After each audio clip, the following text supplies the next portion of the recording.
Welcome to the 1 to 9 podcast for interesting insights and knowledge from animals and other beings within multidimensional realms. Good morning, Diana. Good morning, Karen. How are we today? Oh, I think we're actually pretty good today. We're pretty giddy almost. Yeah, and why are we giddy? Oh, we're coming off this post-interview high. Oh, well, yeah, exactly. A post-interview high. We had the lovely Monica Ramirez from Soul Talk, if you guys have ever heard of that. Give us a nice interview and ask us all kinds of really interesting questions. And it was really fun. Yes, it was quite a lot of fun. Mm-hmm. So we can search for it. Or maybe I'll put a link to it in the description. That's a good idea. Actually, by the time this podcast comes out, it will have been out for a while. So yeah. And then we also did a pre-interview for another podcast. Oh yeah. So yeah, we're starting to get for that one. We're starting to get our multidimensional realms expanded a little bit here on the earthly realm. Yeah, that's right. Maybe we'll unify. So we have another surprise guest. Always a surprise guest, and always a surprise to us. I want Diana to tell you who's here today. Okay. Well, first of all, they showed up just as this lump of energy. Pretty tall, 4 or 5 feet tall. And then it kind of like they showed itself in that, Karen put a little kid's chair out for them. And they were sitting in it, right? And then I realized, this is kind of like a little old man. And he's got these grayish cloak on, like monk clothes. But he's sitting there and he's wringing his hands. And he seemed kind of, worried about something. He was agonizing over something. So he liked the chair, huh? Yeah, he wanted to get the weight off his feet. We have furniture for our guests, and however they show up. Yeah. I mean, there was a time when 5 of them were sitting on your sofa. That's right. So he's sitting on the chair. Sitting on the chair, right? Now he's listening to us. Okay. Because we're talking about him. Mm-hmm. Okay. And then, it came to me that this is monkey mind. Monkey mind, okay. Yeah, and the reason he's worried is because... Well, wait a minute. You didn't say he was worried yet.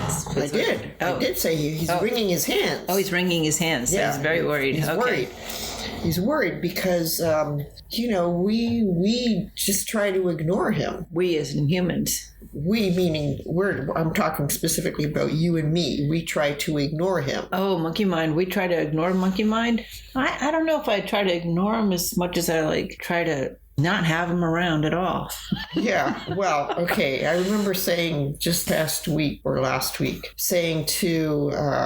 Mary Beth and the other people in this intuition group that's, I find monkey mind to be very annoying. How do I get rid of them? Oh, geez. That wasn't very nice. Well, and they came up with various things, give them things to do, right? Oh, okay. So they're occupied with something. Mm-hmm. So they're not bothering you all the time. Like large calculations. Yeah, or a coloring book. Oh, a coloring book. That's actually pretty interesting. I bought a friend a coloring book the other day for that very reason, to give some monkey mind something to do. And coloring works really well because it's a physical and a mind activity. Yes. So it's very calming. Right. Yeah. Okay, so, he's listening. He's listening to all this stuff. So what does monkey mind think about all the coloring books? It's a rage now. Everybody's buying these Zen coloring books with, flowers to color in, or I actually have coloring books. I don't know if this is a good one or not, but my mom has a bunch of coloring books. She recently moved into a small apartment, and she has a bunch of coloring books. And she was enjoying them, coloring in the scenes and the flowers and having a really good time. And then my sister sent her a coloring book with sailboats. And then she kind of got frustrated. She said, what the heck? Sailboats are white. The sails are white. What is there to color? Just this big black blank sky in with blue? This is like a joke. Every page is the same. A white sailboat and a white sail, and I'm supposed to color it in. But anyway, that's a side story. But yeah, what does Monkey Face think about the coloring books? Monkey Face, Monkey Mind. Monkey Mind. Shoot. I'm let me ask that question again. Okay. Let me ask that question again. You got to tell them you're sorry. Okay, I'm sorry. I'm always sorry when I use the wrong name, but I'm very sorry, especially to you. Minds and faces are very different. I understand that. So I just have a question for you. I was going to ask you, Monkey Mind, what you thought about the coloring books, but now I want to know, are you monkeying with my mind right now? It says your mind is monkeying with itself. Oh, my goodness. Well, I do have a lot going on right now, so apologies. Right. Okay. So he's a little bit happier now that he's doing something. But what does he think about the coloring books? Oh yeah. This is the first he's heard of them. Oh. Okay. He's not heard of them before. Monkey Mind is around because he's in everybody and he sees people and he sees adults with these coloring books, and he thought this is kind of weird. What are these grown-ups doing coloring? It's supposed to be for little kids. But he didn't realize that it was actually doing something to him too. Uh-huh. Okay. So now he's aware that... Now he's kind of like thinking, okay, well, I don't know if I like these coloring books. So because there's this kind of like push-pull in him, and I say him because it's a little old guy. Right, just come to us as a little old guy sitting on a little chair. There's this push-pull, and there's part of him that wants control, and there's part of him that wants you to be happy. So it's like, and those are two opposing forces. Yeah, it sounds a lot like the ego, who really wants to help, but also likes to be in charge. And so that's like, how does the monkey mind, so we're here today to find out how the monkey mind can help without taking over the situation. Because I think most of us know by now that, if you're grounded in the earth yourself and you're connected and you're actually working a lot through your heart, and the mind is facilitating what you're perceiving through your heart. It's a facilitator role more than a control role. And ask Monkey Mind if he minds being in more of a synchronized facilitator role. Oh, he's saying, synchronized swimming. Just like synchronized swimming, the whole body's working together, but there is a ability to absorb more information through the heart, which comes in through the body, and some of it gets disseminated to the mind, and then the mind would need to know what to do with it, need to sort of take it from there in a helpful way.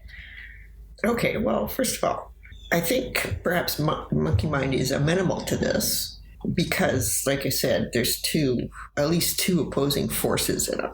He's not wanting the control one to completely take over, right? Well, he would have a bigger role if he was a facilitator than he would if we were constantly trying to, chemically kill him or dull his activity, with drinking or whatever we do. Put him off in a corner with a coloring book. Put him off in a corner with a coloring book. Well, that's one way to have some synchronized use, though, because it's the hands, the eyes, the mind are all kind of working together, and the colors are very delightful to the mind. Right, but still, it's like it's off in a corner. Correct. So it's like, yeah, and he wants to be part of the action. He wants to be part of the action, but is he willing to follow the heart instead of try to lead? Yeah, he said he'll try. Yeah, and it says we all have to start somewhere. Yeah, you have to start somewhere, and if you have had one role a good share of your existence, and stepping into another role takes... Okay, he's sitting up straighter now. He looks a little bit happier. Oh, good. Because we're not trying to get rid of him, we're trying to include him in a way that, is better for everyone.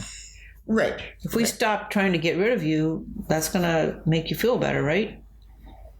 Yes. Yeah. Okay. And so we also have to do something about the name, Monkey Mind. Monkey Mind. We're not changing it to Monkey Face. That's not going to work. No. name takes a minute or two to get it intertwined, but we're in a beautiful time in our existence where we are connected on a lot of levels. So we could just give you a new name. Does he have his own name that he'd like to be called? Master somebody. Mastermind? Not master, because master sounds like you're beholden to them. So it has to be something. Yeah, he's like, still trying to hang on. Right, which we want you to hang on, but not be in control. Master is a name for someone who's in control. Okay, mastermind. What about incredible mind? Or I was thinking of something with revolving. The revolving mind. I don't know why that.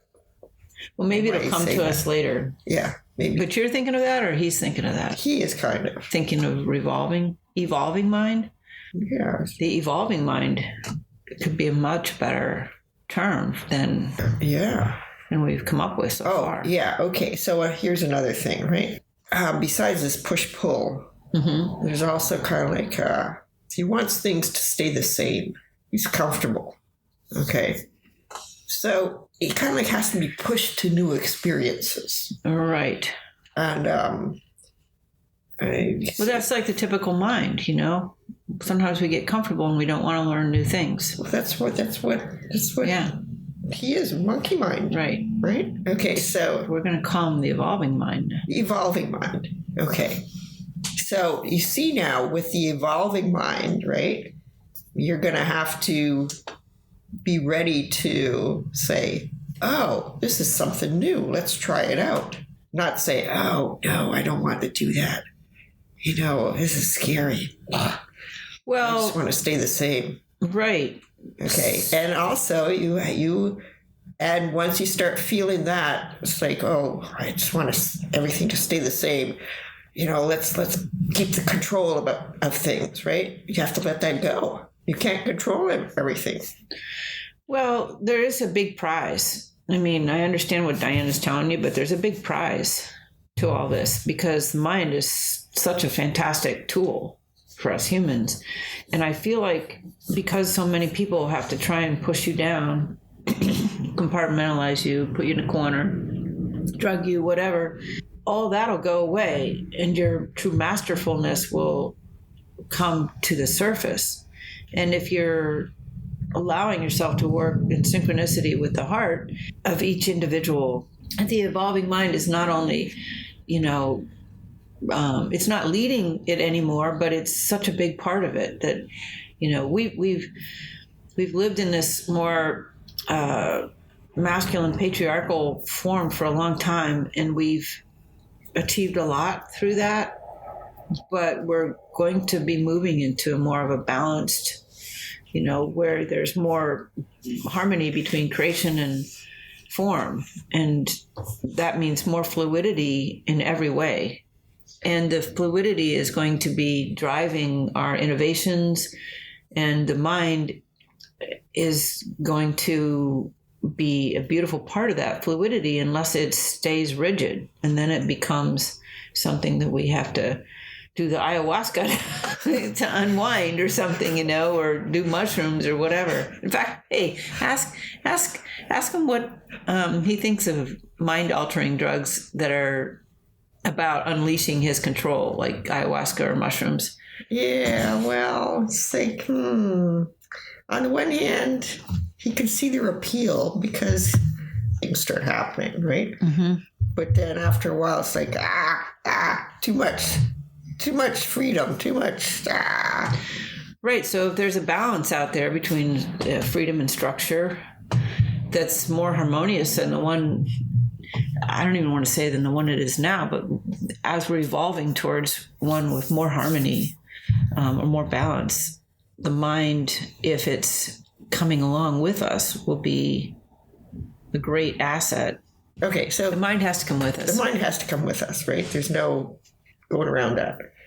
But, you know, it's like, think of it as an equal partnership, okay? You're not cut out of anything completely. You're not even just partially sort of like following somebody else's orders. You're working in equal partnership with us humans. With the heart. Yes. Okay. And the soul. So let me ask, what do we call a transformer? No, the evolving mind. The evolving mind. Oh my God. I'm going to need some help from you, evolving mind. Obviously, I haven't had quite enough juice to get my brain going, my mind going this morning. But obviously, there's lots of changes that go on in the mind in the early years of us humans. Like kids and stuff are like, they don't mind learning stuff and they don't mind change, and the brain's growing and neurons are growing and minds are developing in all kinds of ways. And then there's a point where there's more safety in not changing. And where does that happen, or how does that happen, and what do you think about that? Okay, well, you got to remember that when you say mind, lots of people think of brain, the physical brain. Okay. Well, we know that that's growing and changing when you're a child. Actually, just growing and changing throughout your whole life. But don't confuse that with the mind, like the thoughts that are in there, right, which actually don't come from the physical brain. They come from your experiences. Well, you come from your experiences, right? And like the way you're raised, the social conditions, your past lives, anything that you remember. So, yeah. Okay. So the mind, the monkey mind actually comes not from the physical brain, it comes from this other stuff. Okay. But to answer the question, the mind is changing pretty rapidly when you're younger. And then it starts... You mean the physical brain?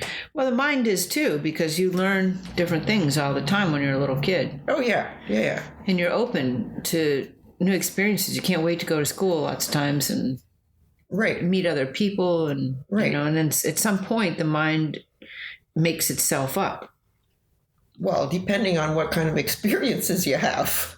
You know, Well, it's true, but I think a lot of people do make their mind up, you know, as like this is like, I'm a political affiliation, or I'm a type of religion, or I'm a like this, that they make up their minds. Yes, they do. They make up their minds. They become rigid in that and hate change. Right, exactly. And how does that, what happens what happens to the mind when that reaches that threshold of I'm done learning? The mind, the physical brain? Or changing. No, the mind says I'm done changing. I've formulated my stance for the rest of my life. Well, that's extreme versions of the monkey mind. But a lot of people do that. And I'm just asking the monkey mind, like... Why does this happen? Yeah. What causes that to happen? They go from being open to, stuck in a spot. It's a lot of it is kind of like extremely personal, extremely individual, depending on a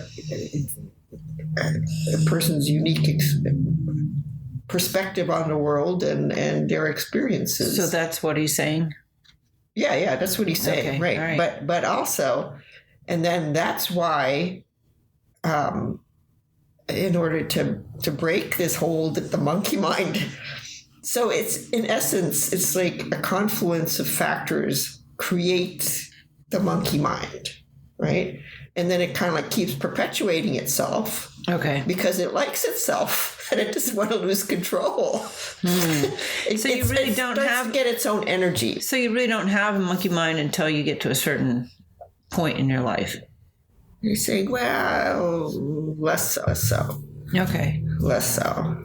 So this is one reason maybe why people think they can get rid of it, is because they don't really have it as a child, and then they get it, and then they're like, ah. Well, and then once they realize that it's kind of limiting them, and they get annoyed at it and they want it to go away. And in some cases, what it takes for it to go away is to have some kind of catastrophic event. Catastrophic event or a heavy dose of drugs or something. Yeah, right. So, because I know a lot of people do a lot of drugs, especially like, when they're in pain or extreme frustration. Right.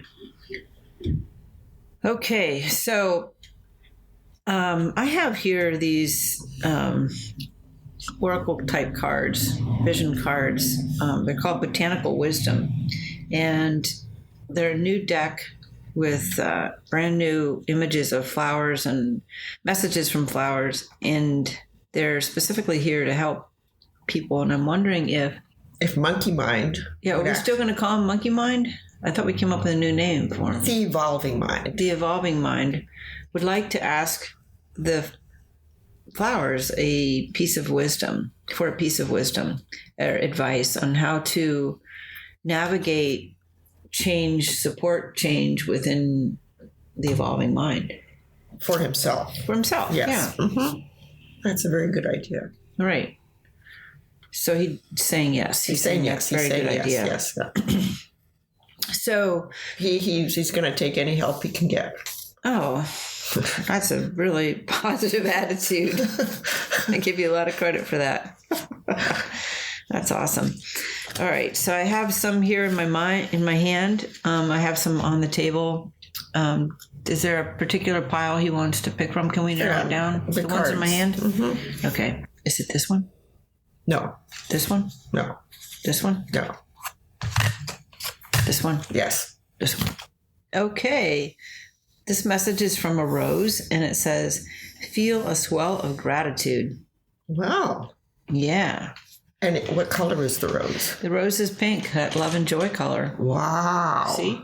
Okay. Right. So I think the evolving mind realizes that basically one of the things, do exactly what the card says. Feel incredible gratitude for actually experiencing this, for realizing that there's solutions to his problem. Mm-hmm. His problem was, he's agonizing over us wanting to get rid of him. And now he's realizing, oh, okay, the end result is going to be much better. Right. It's going to have much more to do. Yeah. So, he's starting to feel incredibly grateful. Oh, awesome. And that gratitude is a very high vibrating place to be. And if you keep this image of the flower, the pink flower with you, the pink rose, the rose is high vibrating, and pink is a color of love and joy, which is where you're headed with this whole thing. Thank you. Oh, he's saying thank you. Thank you. Oh, thank you. Thank you, Botanical Vision cards. Okay, Evolving Mind, I was wondering if you would have some advice for our listeners, or for Diana and myself. Don't be too hard on me. Oh, yeah, that's what he's saying. So he is actually he's not representative of the collective, right? Oh, he's not. Okay, so this is just your. In my mind, I think it's our. It's kind of like ours. Okay. Okay, so this transformational mind is ours. Yeah. Yours and mine. Right. And he doesn't represent the collective minds? Not. He represents them in that he realizes that there are people out there that want to get rid of their monkey mind. Okay. Okay. And they function more or less all the same too. Right. So if he makes his transformation, will others make the same transformation? Oh, definitely. And he'll share this information around. Yes. Mm-hmm. And then anybody who listens to this podcast, maybe they can actually, make a special request with their own mind. Yeah. It's kind of like this whole neural network. Uh-huh. It's like, not because it's like everybody's monkey mind is very individual, right? Mm-hmm. But somehow they're all connected also. I thought we gave him a new name. Well, I'm talking about the old monkey mind. Oh, the old monkey mind. Okay. But it's very individualized yet all connected. But he's not speaking for the collective because he can't really, because he's individual. Okay. But even though he's going to be changing to the evolving mind, it's still got the same framework there. I mean, everybody's kind of like, he's got the individual evolving mind, which they're all connected through this neural network. Okay. So interesting. All right. Is there anything else we should know? Did he ever give? Oh, he says, don't be too hard on me. Don't be too hard on you. Okay. Yeah. And also be supportive, Be supportive of the evolving mind. Yeah. Yeah. Don't be so quick to dismiss them or make fun of them. When you make mistakes and can't, when you make mistakes, don't blame it on them. Well, it could be that they're, they're just trying to survive in their own little way. Okay. All right. The evolving mind. That's awesome. I think we could have a whole evolving mind movement. Maybe there already is one. We don't even know about it. It could be. We're just stepping into it for ourselves. All right, Diana. Is there anything else? No, but he says he really likes the energy of the flowers. The flowers from this botanical vision. Yeah. Oracle cards. Well, that's helping him a lot too. All of them, or just the one I pulled for him? No, all of them. All of them. Mm-hmm. Wow. Here, I'm just going to show him all of them, so he can see them. This is hot off the press, so. Yeah, I mean, he just loves all the colors, all the different shades, all the, this live energy that's coming off of them. Oh, wonderful.